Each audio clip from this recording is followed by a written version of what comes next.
بناي بعلم فترة سرح بساعة زموتو أقرم السبات كنبركم حسبوا حدا نجر سريحكم بسرحكم نجر تحققكم كي وداكم ببعلكم تدنيكم كي وداكم بسرحكم نجر هواتكم كسؤن خلكم ويدما هواتكم أحد قاتتوا خلكم لو ما أنتي أو عالمنا بناي عالمنا يسرح فترة وزي هواتم كابسان وسوات نيتم محدات تاريخ ككفلكم እዚ ምስሊ ትርእይዎ ዘለኹም ሰብ ፍራንክ ሪቻንት ይበሃል። ዝበዝሕ ዕድሚኡ ክዳውንቲ ብምስባይ ዲዛይን ብምግባርን ዝፍለጥ ጎበዝ ሰፋይ ክዳን እዩ ነይሩ። ድንገት ሓደ መዓልቲ ግን ተላዒሉ ንምንታይ ክዳን ጥራይ ይሰፍ ኣለኹ እዚ ክእለት እዚ ሒዘማ በዚ ጥራሕ ዶ ክብል የብለይን ብምባል ፓራሹት ክሰርሕ ተበጊሱ ፋሽን ተጠቒመ ምስ ግራቪቲ ክቃለስ ይኽእል ኢሉ ብምሕሳብ ድማ ከም ኣዕዋፍ ክበረሉ ዝኽእል ፓራሹት ክሰርሕ ጀሚሩ። ነዚ ፓራሹት ንምስራሕ ዘኽእሎ ዲዛይን ኣውፂኡን ከም ዝሓሰቦ ወይ ፓራሹት ሰሪሑ ወዲኡ ድሕሪት ድማ ዕርሱ እውን ከም ሱፐርማን ክርኢ ስለ ዝጀመረ ሰባት ኣኪበ ዳበረርኩ ካሪኦም ክኽእል ኣለኒ ኢሉ ብምሕሳብ ካብ ኤፍል ታወር ዘሊሉ ክበርር ከሎን ሰባት ክኸርኢ ይሓስብ። ነዚ ፕላኑ ንምስኻዕ ድማ ካብ ሰበስልጣናት ፍቓድ ሓቲቱ ፍቓዱ እውን ተዋሂብዎ። ኣብ ማእኸል እዚ ግን ኩሉ ዝፈልጦ ሰብ ዘይኸውን ሓሳብ ምዃኑ ከቋርጦ ከም ዘለዎን ይነግሮ ነይሩ። ናይ ፍራንስ መልሲ ግን ኖ ከመይ ጌርካ ከም ዝብረር ባዕሊ ከሪኢኩም እዩ ዝብል እዩ ነይሩ። ብቃሉ መሰረት እውን ናብ ኤፍል ታወር ደይቡ ኣሽሓት ሰባት ኣብ ዝተኣከብሉ ኣእዳው ዘርጊሑ ዘሊሉ ወይ ፓራሹት ግን ኣይሓገዞን። ግራቪቲ እውን ኖ ሚስተር ምሳይማ ከምዚ ኢልካ ትሳፈጥን ኢሉ ናብ መሬት ኣራኺቡ ታሪኹ ተዛዚምዎ።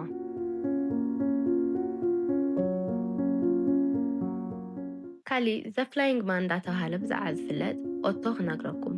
ኦቶ ዕላምኡ ሓደ ምብራር ብቻ ዝነበረ ኣውሮፓዊ እዩ። ግን ኦቶ ብፕሌን ወይ ብባሎን ኣይኮነን ክበርር ዝደሊ ነይሩ። ከም ዒፍ ኣርቲፊሻል መብረሪ ተጠቒሙ ክበርር ከም ዝኽእል እዩ ዝሓስብ ነይሩ። ነዚ ዝሓሰቦ ነገር ንምስኻዕ እውን ኣርቲፊሻል መንፈር ሰሪሑ ሞኪርዎ። ሓደ ግዜ ጥራይ እውን ኣይኮነን ብዙሕ ግዜ ተሳኺዒሉ ልዕሊ 2,000 ግዜ እውን ካብ ሓፂር ርሕቀት በሪሩ እዩ። በዚ ምክንያቱ እውን እዩ ዘ ፍላይንግ ማን ተባሂሉ ዝፅዋዕ ዝነበረ። ኣብዚ ኩሉ ግዜታት ፅቡቅ ዳበረረ ነይሩ። ሓደ መዓልቲ ግን ንፋስ ዝተሓባበረ ፍቃደኛ ነበሮን ብሮ በቃ ኣብዚ ኣኽለና ኢሉ ካብ 15 ሜትር ርሕቐት ይወዲቕዎ። ናይ ኦቶ ናይ መወዳእታ ቃላት እውን መስዋዕቲ ምኽፋል ግዴታ እዩ ዝብል እዩ ነይሩ። ንመጀመርያ ግዜ ጥይት ዘይበስዖ መስተዋት ሰሪሑ ብፈጠርኡ ሂወቱ ብዛዕባ ዝሰኣነ ብዛዕባ ፍራንክ ክነግረኩም። እዚ ኣብ ምስሊ ትሪእዎ ዘለኹም ሰብ ፍራንክ ይበሃል። ኣብ ዝኾነ ግዜ ተሳኺዒሉ ጥይት ዘይበስዖ መስተዋት ሰሪሑ ነዚ ዝሰርሖ ነገር ንኸርኢ እውን ብዙሓት ሰባት ኣኪቡ ብድሕሪ እቲ ዝሰርሖ ጥይት ዘይበስዖ ኢሉ ዝሓሰቦ መከላኸሊ ደው ብምባል ንዞም ምስኡ ዝነበሩ ሰባት ንኽትኩስሉ ነጊሮም። ነገር ግን ኩሎም ፍቓደኛታት ኣይነበሩን። ርግፀኛ ዲኻ ክበሃል ከለውን ኣነ ብስርሐይ ይተኣማመነ እዩ ዝብል ነይሩ። ኣጋጣሚ ኮይኑ እውን ተኪሶምሉ ዝብርጭቆ ተኸላኺሉሉ ነይሩ። ግን ዓሪፉ ክቀመጥ ኣይኽእልን። ዝሰርሖ መስተዋት ጥይት ስለ ዘይበስዖ ብጣዕሚ ዓርሰ እምነቱ ወሲኹ። በዚ ምኽንያት ድማ ነቶም ዝዕዘብዎ ነበሩ ሰባት ብኻሊእ ኩርናዕ ኮይኖም ንኽትኩስሉ ነጊሮዎም። ኣብ ሰዓት እዚ ግን እዚ ጥይት ነዚ ብርጭቆ ሓሊፉ ወቂዑ ሂወቱ እውን ኣሕሊፍዎ። እዚ ምስሊ ትሪእዎ ዘለኹም ሰብ ሄነሪ ይበሃል። ሄንሪ ሓደ ሕልሚ እዩ ነይርዎ፣ መኪና ናብ ትበርር መኪና ምቕያር። ነዚ ሓሳቡ እውን ናይ ኣውሮፕላን መንፈር ምስ ፎርድ መኪና ብምግጣም ከሳኽዖ ዝሓስብ ነይሩ። ፕላኑ ንምስኻዕ እውን ትካል መስሪቱ ጉጅለ ኣጣይሹ ምስ ጉጅልኡ ብምዃን ድማ ኣብ ዓለም ተሰሪሑ ዘይፈልጥ ነገር ሰሪሖም እትበርር መኪና። ብቐሊሉ ፎርድ መኪና ምስ ናይ ኣውሮፕላን መኪና ብምግጣም ትሰርሕ እትነፍር መኪና። በዚ ተሓጎሰ ሄነሪ ድማ ንኹሉ ሰብ ክቡራንን ክቡራትን እንሆ ናይ መጻኢና ታሪክ ትቕይር ዝዓበየ ፈጠራ ክብል ስርሑ ከርኢ ጀሚሩ። እቲ ዝገርም ነገር ግን እዚ ኣይኮነ። እታ ዝተሰርሐት መኪና ብታክል እውን ክትበርር ጀሚራ። ካብ መሬት ተላዒላ ምብራር ጀሚራ። ሰባት በዚ ብጣዕሚ ተደኒቖም። ብዙሓት ኣብ ናይ ሄነሪ ስራሕ ኢንቨስት ክገብሩ ክድውልሉ ጀሚሮም። ዜናታት እውን ተቐባቢሎን። ግን ኣብዚ ሓደ ፀገም ነይሩ። እታ ትበርር መኪና ንምስራሕ ተጠቐመላ ፎርድ መኪና ዲዛይን ተገበረትሉ መንገዲ ኣብ ፅርግያ ንምኻድ እምበር ንምብራር ኣይኮነን ነይሩ።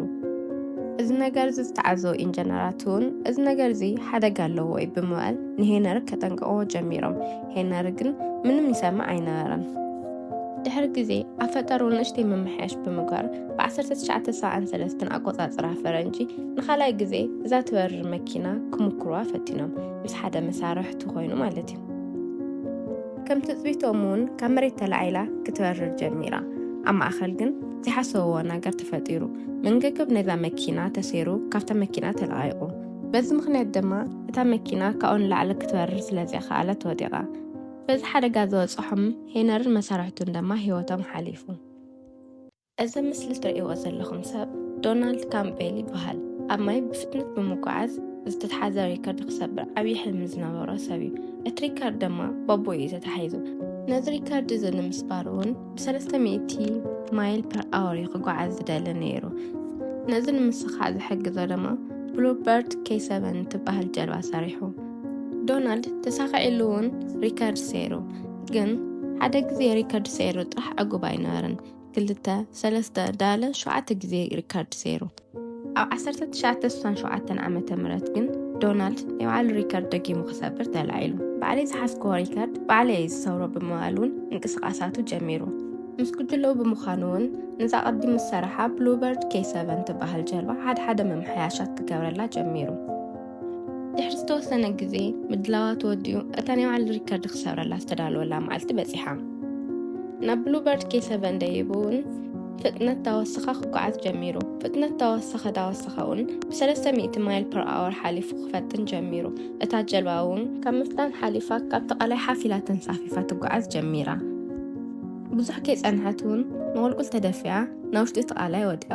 ኣብ ብዙሕ ክፍልፋላት እውን ተሳቢራ። ዶናልድ እውን ካብዚ ሓደጋ ብሂወት ክወፅእ ኣይከኣለን። ክሳብ ሕጂ ግን ዶናልድ እቲ ኣብ ማይ ብዝለዓለ ፍጥነት ዝተጓዓዘ ሰብ ኮይኑ ተመዝጊቡ ይርከብ። ንመጀመርያ ግዜ ኣብ ዘመኑ ብጣዕሚ ዝፈጠነ ናይ ሕትመት ማሽን ሰሪሑ ብዝሰርሖ ማሽን ምኽንያት ሂወቱ ብዛዕባ ዝሓለፈ ናይ ዊልያም ዝበሃል ሰብ ታሪክ ክነግረኩም።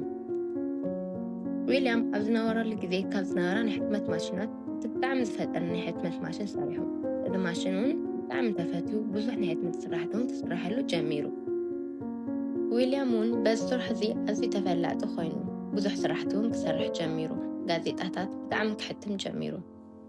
ነገር ግን እዚ ማሽን ንዊልያም ምኽንያት ሕልፈት ሂወቱ እዩ ኮይኑ። ሓደ መዓልቲ እዚ ማሽን ሃንደበት ምስራሕ የቋርፅ።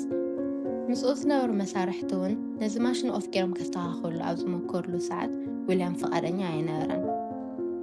ነዚ ነገር እዚ ኣነ ስለ ዝሰራሕኮ ኣነ ጥራሕይ ከስተኻኽሎ ዘለኒ ብምባል እውን ብሸለልትነት ነዚ ማሽን ከስተኻኽሎ ጀሚሩ። ኣብ ማእኸል እዚ ግን ዊልያም ዘይሓሰቦ ሓደ ነገር ተፈጢሩ። እግሩ ናብዚ ማሽን ኣትዩ ተታሒዙሉ ኣብ ዝነበረ ሰዓት እውን እቲ ማሽን ክሰርሕ ጀሚሩ። በዚ ምኽንያት ድማ እግሩ ተሰይሩ። በዚ ምኽንያት ዊልያም ብጣዕሚ ተጎዲኡ ስለ ዝነበረ ናብ ሕክምና ኸይዱ ግን እግሩ ክቁረፅ ከም ዘለዎ ተነጊርዎ። ነገር ግን ዊልያም ኣብዚ ሓደጋ ዝበፅሐሉ ሰዓት ብዙሕ ተንፈይስዎ ስለ ዝነበረ ብሂወት ክጸንሕ ኣይከኣለን። ንሎም ኣንተ ዳሊልኩም ዝነበርኩ ሓቀኛ ታሪክ እዚ ይመስል። ከምዚኦም ዓይነት ቪድዮታት ንክበፅሐኩም ሰብስክራይብ ብምግባር ቤተሰብ ናይዚ ቻናል ይኹኑ። ከምዚ ዓይነት ታሪክ ምስማዕ ንዝፈቱ መሓዛኹም እውን ሼር ምግባር ኣይትረስዑ ኢኹም። ብኻሊእ ፕሮግራም ክሳብ ንራኸብ ተሓንቀኒ።